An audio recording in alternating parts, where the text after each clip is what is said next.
Assalamualaikum warahmatullahi wabarakatuh.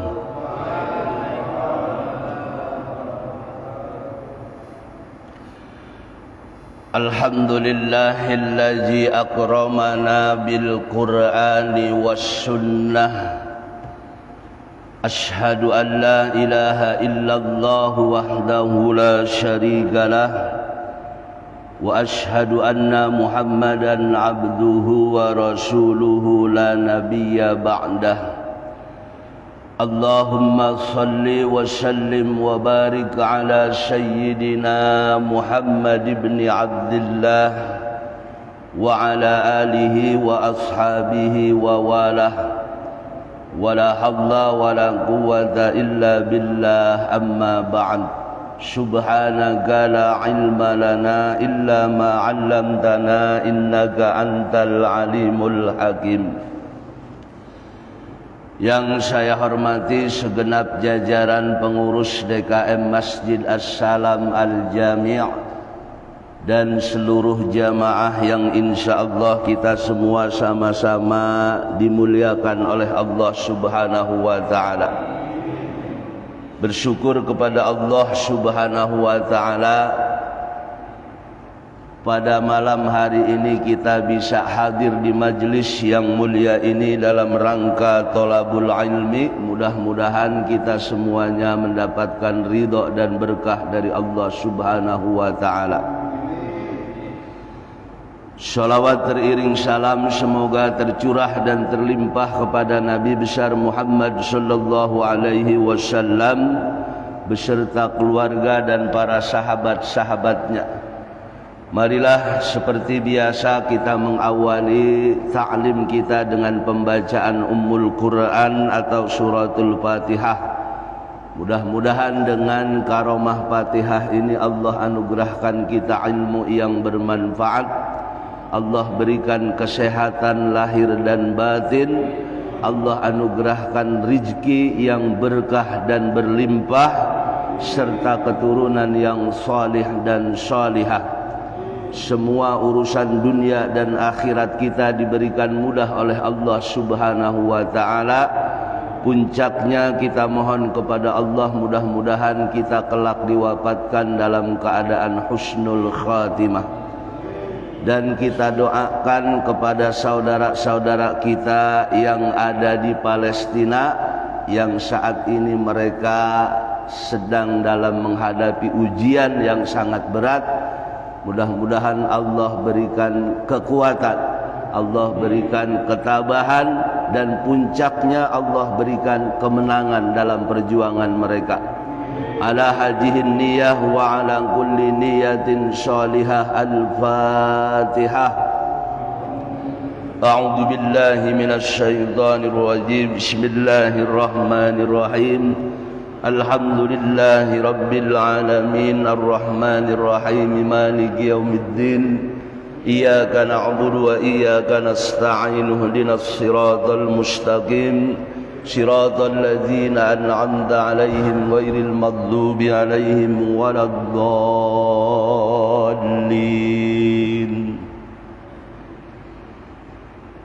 بسم الله الرحمن الرحيم. وعن ابن عمرو رضي الله عنه قال, diriwayatkan dari sahabat Abdullah bin Umar radhiyallahu anhu, qala, dia berkata, kunna natahaddasu an hajjatil wada'i. Kata Abdullah bin Umar bin Khattab radhiyallahu an, kunna natahaddasu, kami pernah berbincang-bincang, ngobrol-ngobrol dengan para sahabat-sahabat lainnya, an hajjatil wada'i, perbincangan yang dilakukan oleh para sahabat ini terkait dengan masalah haji wada. Wan nabiyyu baina azhurina, Dan Nabi saat itu berada di antara kami, di tengah-tengah kami. Jadi ketika Abdullah bin Umar dan para sahabat lainnya sedang berbincang-bincang tentang masalah haji wada, saat itu Nabi ada di tengah-tengah mereka. Wala nadri ma hajjatul wada'i, dan kami tidak tahu apa yang dimaksud dengan haji wada. Ay wa ma fahamu annal murada bil wada'i wada'un nabiy sallallahu alaihi wasallam hatta waqa'at wafatahu ba'da dzalik. Artinya Abdullah bin Umar dan beberapa sahabat ini enggak tahu kalau maksud dari haji wada itu adalah haji wada'nya, perpisahannya antara Rasulullah dengan para sahabat. Karena memang setelah pelaksanaan haji wada ini Rasulullah sallallahu alaihi wasallam beberapa waktu kemudian diwafatkan oleh Allah Subhanahu wa taala. Dan para sahabat termasuk Abdullah bin Umar enggak tahu makna dari haji wada. Wada itu kan artinya perpisahan. Kayak rangkaian ibadah ada tawaf namanya tawaf wada, tawaf perpisahan. Selesai melaksanakan rangkaian ibadah haji, itu disunahkan orang melaksanakan tawaf wada, tawaf perpisahan. Nah ini haji wada ini adalah haji perpisahan antara Rasulullah dengan para sahabat. Meskipun sejarah dan juga riwayat mencatat bahwa Rasulullah ini melaksanakan ibadah haji sepanjang hidupnya hanya satu kali. Beberapa kali sebelumnya beliau berusaha untuk melaksanakan ibadah haji namun gagal karena dicegah oleh orang-orang kafir Quraisy. Baru pada tahun ke-10 Hijriah Rasulullah Allah takdirkan bisa melaksanakan ibadah haji sekaligus haji perpisahan yang masyhur disebut dengan istilah haji wada. Makanya para ulama kemudian beristimbat, mengambil kesimpulan bahwa pelaksanaan ibadah haji ini bagi umat Islam wajibnya satu kali. Adapun seterusnya itu sunnah. Yang wajibnya satu kali. Dan memang Rasulullah melaksanakan ibadah haji ini hanya satu kali sepanjang hidupnya. Dengan takdir Allah, beberapa tahun sebelumnya Rasulullah berusaha untuk melaksanakan ibadah haji namun gagal. Dan baru pada tahun 10 Hijriah, tahun di mana kemudian Allah wafatkan beliau, disitulah beliau ditakdirkan bisa melaksanakan ibadah haji. Nah ini para sahabat termasuk Abdullah bin Umar nggak tahu yang dimaksud dari haji wada itu adalah perpisahan Rasulullah sallallahu alaihi wasallam dengan para sahabat, terutama juga dengan para manusia. Kecuali ada beberapa sahabat yang paham seperti Abu Bakar As-Siddiq. Ada beliau tahu.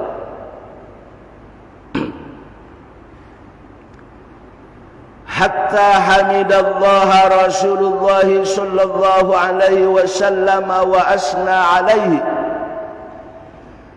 sehingga kemudian Rasulullah sallallahu alaihi wasallam hamidallah, memuji Allah, wa asna alaihi, dan menyanjungnya.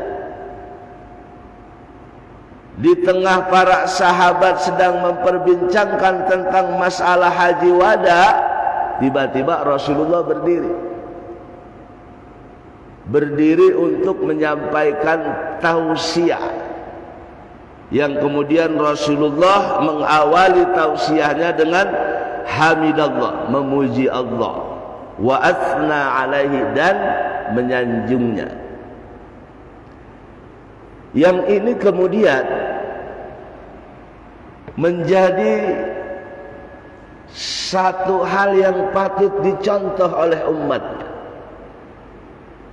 di mana kita yang ingin menyampaikan tausiah, apakah itu ceramah ataukah itu khutbah atau penyampaian apapun, kita disunnahkan sebelum mengucapkan tausiah itu kita membaca muqaddimah yang diawali dengan hamidallah, tasyahud.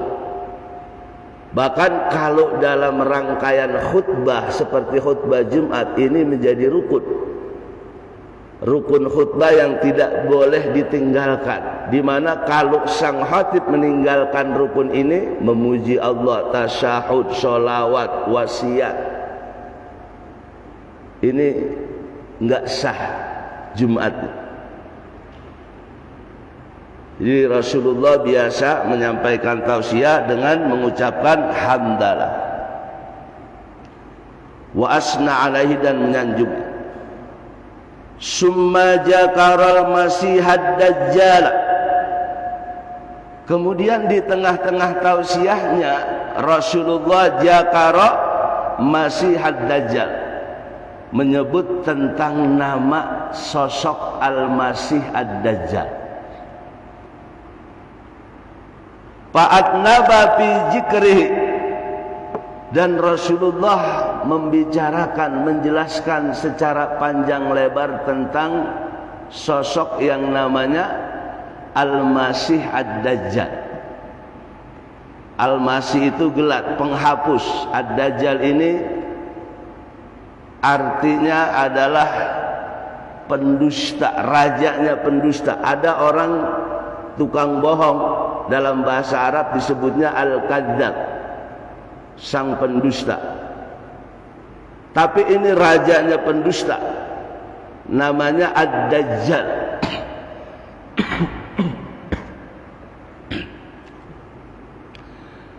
Dan Dajjal ini adalah sosok, bukan simbol. Artinya nanti akan ada sosok manusia dalam bentuk juga manusia, ini akan muncul di akhir zaman, namanya Dajjal. Al-Masih sang penghapus kebenaran. Ada dua manusia yang digelar dengan Al-Masih.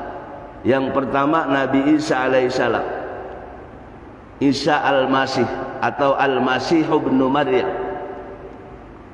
Sama-sama sang penghapus, cuma versinya beda. Kalau Dajjal ini penghapus kebenaran, kalau Nabi Isa alaihi salam penghapus kebatilan.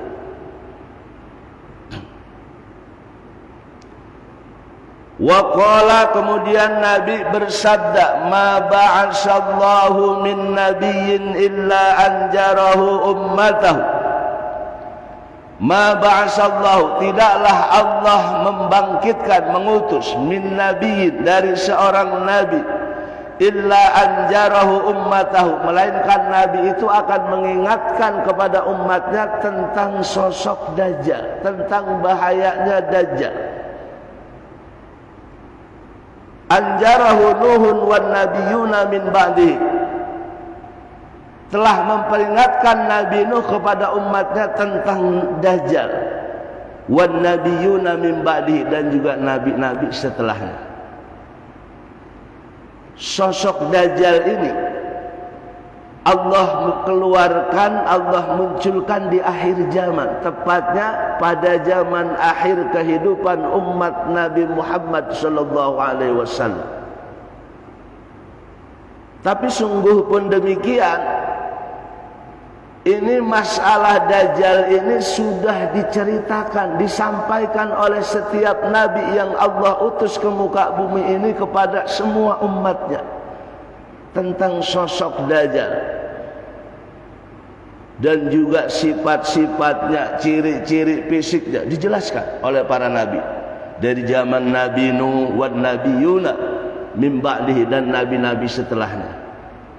Padahal munculnya Dajjal ini di akhir zaman menjelang kiamat, dan itu tepatnya di akhir kehidupan umat Nabi Muhammad sallallahu alaihi wasallam.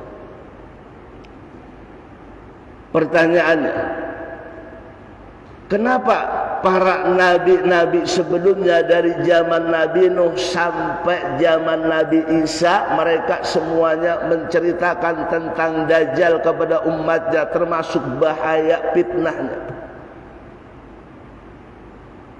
Karena memang Dajjal ini sosok yang akan memporak-porandakan keimanan manusia,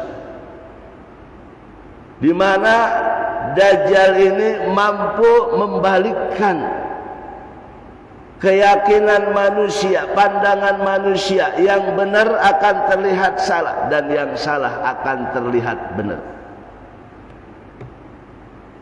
Dajjal ini bahkan bisa memperlihatkan surga dan neraka. Ini dalam penjelasan hadis.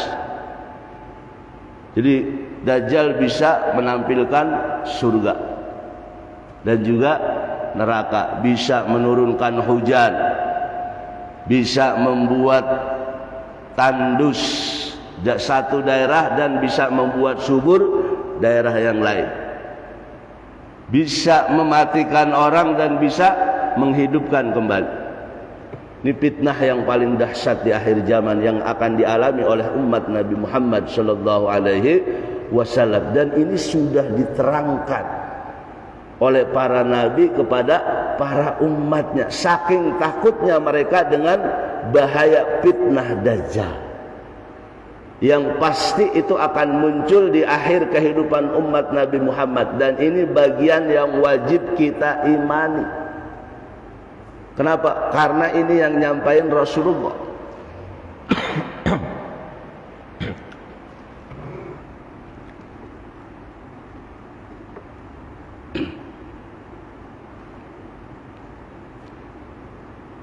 Wa innahu iyakhruju fikum fama khafiya alaikum min sya'nihi falaysa yakhfa alaikum. Wa innahu, dan sesungguhnya Dajjal itu, in yakhruju fikum, apabila dia keluar di antara kalian, karena memang keluarnya di antara kehidupan umat Nabi Muhammad sallallahu alaihi wasallam. Fama khafiya alaikum min sya'nihi falaysa yakhfa alaikum, maka tidak akan disembunyikan atas kalian tentang ciri-ciri fisiknya dan juga tentang sifat-sifatnya. Ini Nabi lagi ngomong sama para sahabat.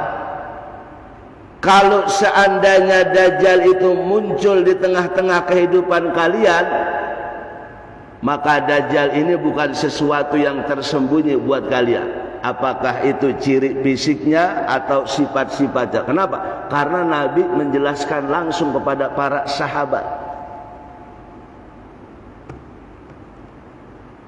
Yang para sahabat ini mengalami masa hidup bareng bersama Rasulullah sallallahu alaihi wasallam. Tentu beda dengan generasi yang berikutnya. Jadi kalau buat sahabat, sosok Dajjal ini akan dikenal berdasarkan apa? Informasi yang disampaikan oleh Rasulullah sallallahu alaihi wasallam. Karena banyak hadis yang menjelaskan tentang sosok Dajjal ini. Salah satunya dalam riwayat Imam Muslim, Nabi bersabda sosok Dajjal ini adalah innahu yahudiyun, bahwa Dajjal ini dari kalangan bangsa Yahudi, muncul dari kalangan bangsa Yahudi yang kita kenal sebagai Bani Israel atau Israel, yang sekarang lagi membabi buta membunuh manusia di Palestina, di Gaza. Memang orang-orang Bani Israel ini dari dulu selalu membuat ulah, membangkang perjanjian-perjanjian, apakah perjanjian kepada Allah atau kepada para nabi, bahkan apalagi kepada sesama manusia. Jangankan perjanjian sama PBB manusia, perjanjian dengan Allah, ini orang Yahudi ini sering melanggar. Padahal dulu bangsa Yahudi ini bangsa yang Allah muliakan, Allah berikan keistimewaan, kelebihan di antara umat lainnya, kepandaian, kecerdasan, ilmu bisnis, yang sampai sekarang itu keistimewaan itu tetap Allah kasih kepada bangsa Yahudi. Makanya jangan heran kalau semua ekonomi, semua produk-produk keseharian yang kita pakai dalam semua kehidupan kita, itu semuanya ciptaan, dagangan, produk orang-orang Yahudi. Allah sudah katakan di dalam Al-Quran, ya Bani Israel azkuru ni'mati allati an'amtu alaikum wa anni faddaltukum 'alal 'alamin. Hai Bani Israel, ingatlah nikmat Allah. Kata Allah, ini orang Bani Israel, wa anni faddaltukum 'alal 'alamin, dan sesungguhnya aku berikan kepada kalian keistimewaan, kelebihan 'alal 'alamin, atas umat-umat lain di seluruh alam. Bani Israel. Bani Israel ini adalah keturunan dari Nabi Yakub alaihi salam. Nabi Yakub punya anak 12. Salah satunya Nabi Yusuf. Kemudian yang bungsu Bunyamin. Nah itu diantara 12 putra Nabi Yakub. Inilah yang cikal bakal disebut sebagai bangsa Bani Israel atau Yahudi. Di awal-awalnya orang-orang Yahudi ini orang-orang yang baik, orang-orang yang bagus. Cuma berikutnya mereka selalu membangkang perjanjian kepada Allah Subhanahu wa ta'ala. Ini orang Yahudi. Jadi kata Nabi, karena bobroknya orang Yahudi sehingga muncul orang yang paling sesat, yang paling jahat, yang akan menjerumuskan banyak manusia, namanya Dajjal. Innahu Yahudiyun wa innahu la yuladu lahu walad. Ini Dajjal ini seorang yang enggak punya anak, keturunan. Wa innahu la yadkhulul Madinata wala Makkah. Dan Dajjal ini akan bisa menguasai semua daerah, semua negara bisa dia masukin, kecuali ada 2 tempat yang enggak bisa dia masukin, yaitu Mekah dan Madinah, yang disebut dengan 2 negeri haram. Karena setiap kali Dajjal berusaha masuk ke Mekah dan ke Madinah, dia akan dihadang oleh para malaikat. Jadi ada 2 tempat yang enggak bisa dimasukin Dajjal, Mekah dan Madinah. Kemudian ada lagi hadis riwayat Imam Abu Daud, inna masihad dajjala rajulun qasir abjahud ja'du a'warun matmusul ayn. Ini secara fisik. Jadi Nabi udah jelasin, inna masihad dajjalu, sesungguhnya al-masih ad-dajjal itu rajulun qasir, seorang lelaki yang berpostur pendek. Qasir, orangnya pendek. Tapi jangan ntar di sini ada orang pendek dibilang Dajjal. Ntar ada yang pendek bilang wah Dajjal. Abja'u ja'dun, 2 betisnya berjauhan, pengkang bahasa kita. Pendek, pengkang. Ini Nabi yang menjelaskan sosok fisik. Jadi 2 betisnya ini berjauhan, pengkang kakinya. A'warun, berambut keriting. Takutnya di sini ada yang pendek, pengkang, keriting. Wah, ini Dajjal. Yang jelas dia dari bangsa Yahudi. Nabi bilang innahu Yahudiyun tadi dalam hadis riwayat Imam Muslim. Ini riwayat Imam Abu Daud. Dajjal itu sosok laki-laki yang pendek, kakinya pengkang, a'warun, berambut keriting, matmusul aini, buta sebelah matanya. Wa baina ainaihu kafar, di antara 2 matanya itu ada tulisan kafaro, kafir. Tapi nanti banyak orang-orang yang nggak bisa melihat tulisan itu. Kalau orang-orang yang beriman bisa melihat, apalagi yang imannya mantap. Kalau yang imannya kriap-kriap, nah ini nggak kelihatan. adalah kafar. Nah, ini Dajjal. Ini secara fisik disebutkan oleh Rasulullah sallallahu alaihi wasallam. Yakhruju fi yahudiyati asbihan. Dia keluar dari generasi bangsa Yahudi yang ada namanya Yahudi, namanya sukunya Asbihan. Kita nggak tahu sukunya belah mana, adanya di sebelah mana. Yang jelas Rasulullah katakan ini muncul dari kalangan Yahudi Asbihan. Fabainama kajalika idba'asallahu al-Masih ibnu Maryam. Ketika Dajjal ini sedang melakukan aksinya untuk menyesatkan banyak manusia, menggelincirkan iman manusia, membuat orang yang iman menjadi kafir, ijba'asallahu al-Masih ibnu Maryam. Allah akan utus nanti Nabi Isa bin Maryam. Sama-sama julukannya Al-Masih. Fayanjilu 'inda manaril biyad. Allah turunkan nanti Nabi Isa itu di satu tempat yang ada manarul biyad, menara berwarna putih. Syarqi Damaskus, di belahan timur negeri Damaskus, Syria, yang juga sedang bergejolak. Hatta yadrukuhu babul luddi, sampai nanti ditemukan oleh Nabi Isa itu apa, Dajjal itu di satu pintu namanya pintu Lud, ada di wilayah Palestina. Fayaqtuluhu, maka disitulah Nabi Isa membunuh Dajjal. Ini akidah. Makanya begini, saya juga, ini pendapat saya pribadi, mudah-mudahan salah.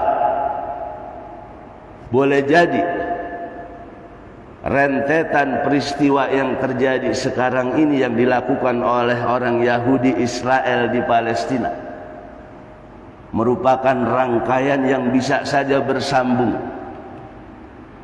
sampai datangnya ketetapan ini yang disampaikan oleh Rasulullah sallallahu alaihi wasallam. Karena memang Dajjal ini muncul dari kalangan bangsa Yahudi dengan sosok manusia tadi, posturnya pendek, pengkang, keriting, buta sebelah matanya, dan buta matanya itu ada di sebelah kanan. Makanya ini sebenarnya simbol Allah kasih cacat matanya sebelah kanan, padahal kanan ini simbol kebaikan. Kan ada dalam Al-Quran ahli surga disebutnya dalam Al-Quran apa? Wa ashabul yamin, golongan sebelah kanan, golongan orang-orang surga. Artinya simbol kebenaran itu ada di sebelah kanan. Makanya Allah bikin cacat matanya Dajjal ini sebelah kanan. Kemudian yang ngelihat apa yang ada, yang normal itu sebelah kiri. Ini Nabi udah bilang tidak akan tersembunyi sosok Dajjal ini, baik itu fisiknya, ciri fisiknya, dan juga sifat-sifatnya. Karena dia nanti mengaku sebagai Nabi, kemudian juga mengaku sebagai Tuhan. Padahal kata Nabi, la nabiyya ba'dah, nggak ada Nabi setelah. Bahkan dia ngaku sebagai Tuhan. Dan orang-orang yang tadi imannya nggak jelas, ini akan banyak yang terperosok dengan fitnah Dajjal. Wa innahu a'waru 'ainal yumna, dan sesungguhnya Dajjal itu kata Nabi a'waru 'ainal yumna, buta sebelah mata kanannya, ka'anna 'ainahu 'idbatun tafiyatun, seakan-akan matanya itu seperti anggur yang menonjol. Jadi sebelah matanya Dajjal yang buta, yang sebelah kanan itu seperti anggur yang menonjol. Ini yang hadis kita baca, riwayat Imam Bukhari dan Imam Muslim, muttafaqun alaih. Jadi mata sebelah kanannya yang buta menonjol laksana buah anggur.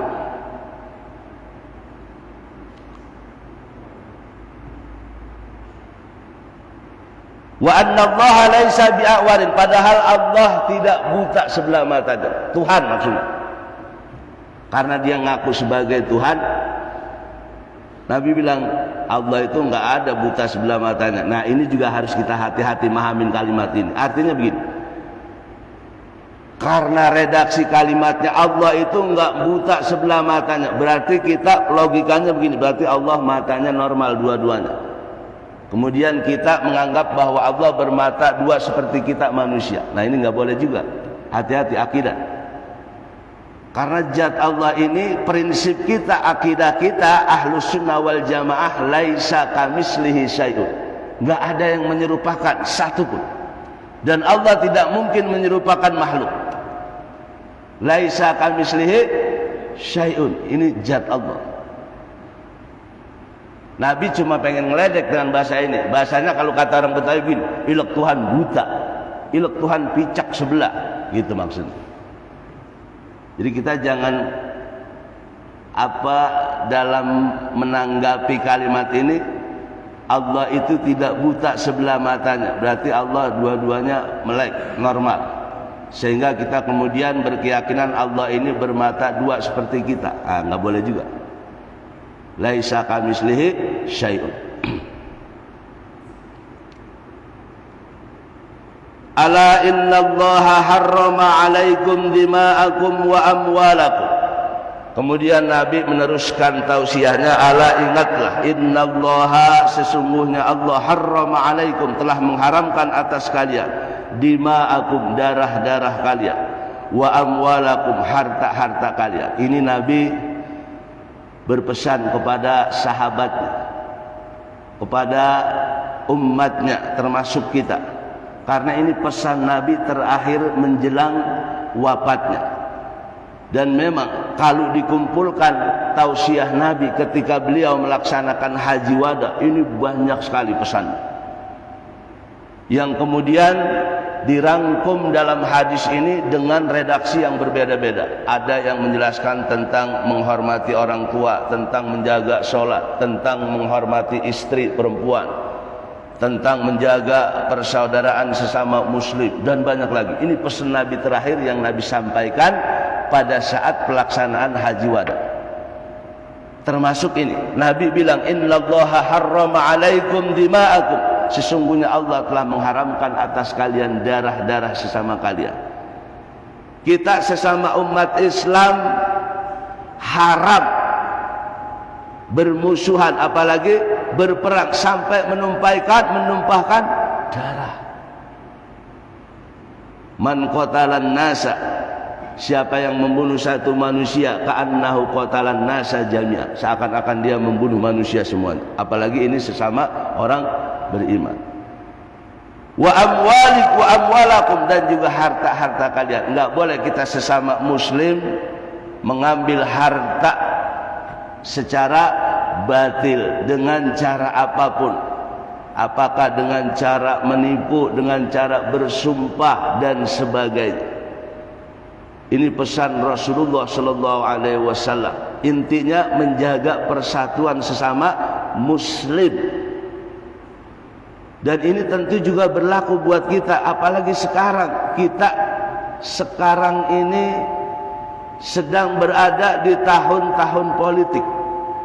Tahun di mana suhu politik ini sedang naik.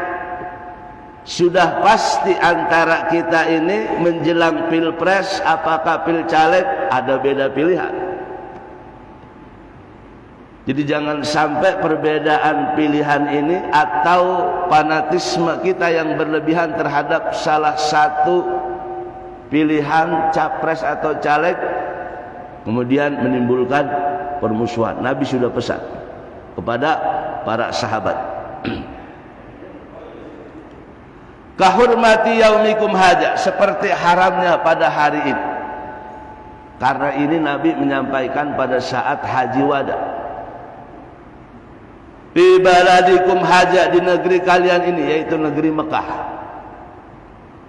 Jadi negeri Mekah ini negeri yang dimuliakan, yang disebut dengan istilah negeri haram. Artinya orang nggak boleh berbuat semenak-menak di Mekah. Salah satunya apa? Nggak boleh berburu binatang, nggak boleh mencabut pohon, rumput sekali. Apalagi kalau sampai menumpahkan darah, mengambil harta orang lain secara zalim. Ini Mekah ini tempat yang dimuliakan. Fi syahrikum haja, pada bulan kalian ini, yaitu bulan haji. Bulan haji juga bulan yang Allah haramkan, bulan yang Allah muliakan. Nah, ini pesan Rasulullah kepada para sahabat. Ala hal ballagtu. Kemudian Nabi bilang, ingatlah apakah ini sudah saya sampaikan kepada kalian? Qalu na'am. Para sahabat menjawab, ya wahai Rasulullah. Nabi minta ketegasan sama sahabat. Ala hal ballagtukum haja. Hei sahabat-sahabatku, apakah saya sudah sampaikan ini? Risalah amanah Allah, termasuk yang berkait dengan Dajjal. Karena menyampaikan Dajjal bagi seorang nabi kepada para umatnya, ini bagian dari risalah yang wajib disampaikan. Makanya Nabi setelah itu bilang, bukankah ini saya sudah sampaikan kepada kalian? Qalu na'am, ya wahai Rasulullah. Kenapa? Nabi takut nanti kalau di hadapan Allah ditanya apakah sudah sampai risalahnya. Makanya Nabi tegaskan kepada para sahabat, Allahumma syahad. Nabi kemudian mengangkat kedua tangan sambil membaca Allahumma syahad, ya Allah saksikanlah. Begitu juga yang dilakukan para rasul ketika mereka menyampaikan tentang sosok Dajjal, ciri fisiknya, sifatnya, bahaya fitnahnya. Mereka sudah lega. Kenapa? Risalahnya sudah disampaikan. Syalasan, Nabi sampai mengucap kalimat ini 3 kali. Allahumma syahad, Allahumma syahad, Allahumma syahad. Ya Allah, persaksikan, persaksikan. Saya sudah sampaikan. Kenapa Nabi sampai kayak gitu? Karena memang Dajjal ini sosok yang sangat berbahaya, membawa fitnah bagi kehidupan manusia, memporak-porandakan iman manusia. Dan ini wajib disampaikan oleh para nabi, apalagi Rasulullah, karena memang faktanya Dajjal ini muncul di akhir kehidupan umat Nabi Muhammad sallallahu alaihi wasallam. Wailakum awaihakum injuru. Nabi kemudian mengatakan kepada para sahabatnya, saksikanlah oleh kalian, camkanlah oleh kalian, perhatikanlah oleh kalian tentang apa yang aku sampaikan tadi. Begitu pentingnya. Nabi sampai memberi ultimatum, camkan, perhatikan apa yang saya sampaikan tadi. La tarji'u ba'di kuffaran yadribu ba'dukum riqaba ba'din. Dan janganlah tarji'u, kalian kembali, ba'di, setelah aku tidak ada, kuffar, kalian menjadi kafir lagi. Nah, ini tanda-tanda Nabi perpisahan. Makanya tadi disebutnya haji wada, haji perpisahan. Ada juga yang menyebut haji balag, haji penyampaian. Artinya penyampaian Nabi tentang wasiat berbagai hal yang disampaikan kepada manusia di detik-detik atau waktu-waktu terakhir kehidupan Rasulullah sallallahu alaihi wasallam. Jadi janganlah setelahku nanti tidak ada, kuffaron, kalian kafir. Kenapa Nabi sampai ngucapin begini? Faktanya memang sejarah mencatat bahwa setelah Rasulullah wafat, banyak orang yang sudah beriman, yang imannya belum mantap, murtad lagi, sampai diperangi oleh Abu Bakar. Dan Quran sendiri bilang, Allah bilang di dalam Al-Quran, wa ma Muhammadun illa rasul qad khalat min qablihi ar-rusul apa immata aw qutilan qalabtum ala aqabikum. Allah jelaskan, wa ma Muhammadun illa rasul, bukanlah Muhammad itu melainkan seorang rasul. Qad khalat min qablihi ar-rusul, sungguh telah berlalu para rasul-rasul sebelumnya. Apa immata, apakah kalau Muhammad mati, kata Allah, au qutilan, atau dia terbunuh dalam peperangan, in qalabtum ala aqabikum, kalian balik dari agama kalian, murtad. Jadi kenapa Nabi mesen setelahku jangan kalian kafir? Kenapa? Faktanya memang setelah Rasulullah wafat banyak orang yang sudah beriman kembali murtad. Dan ini sinkron dengan firman Allah tadi, wa ma Muhammadun illa rasul qad khalat min qablihi rusul afa immata aw qutilan qalatum ala aqabikum. Yadribu ba'dukum riqaba ba'din, dan janganlah kalian memusuhi satu sama lain sesama kalian. Ini yang paling penting. Nabi sangat berpesan tentang persatuan dan kesatuan sesama umat Islam. Jangan kalian saling berperang dengan alasan apapun, apalagi dengan alasan partai, beda pilihan, ormas ya.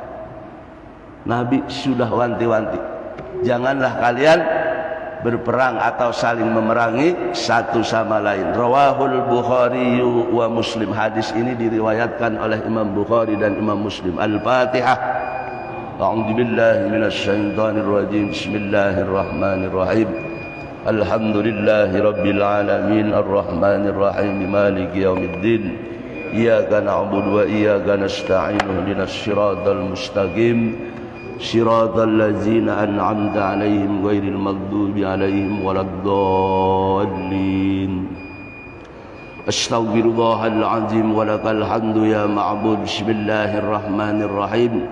Alhamdulillahi rabbil alamin. Allahumma shalli wa sallim wa barik ala sayyidina Muhammadin wa ala ali sayyidina Muhammad. Allahumma inna nas'aluka ilman nafi'an wa nas'aluka rizqan thayyiban wa nas'aluka amalan mutaqabbalan. Allahumma sallimna wal muslimin. Allahumma a'izzal islam wal muslimin. Allahumma qawwil islam wal muslimina fi Palestin.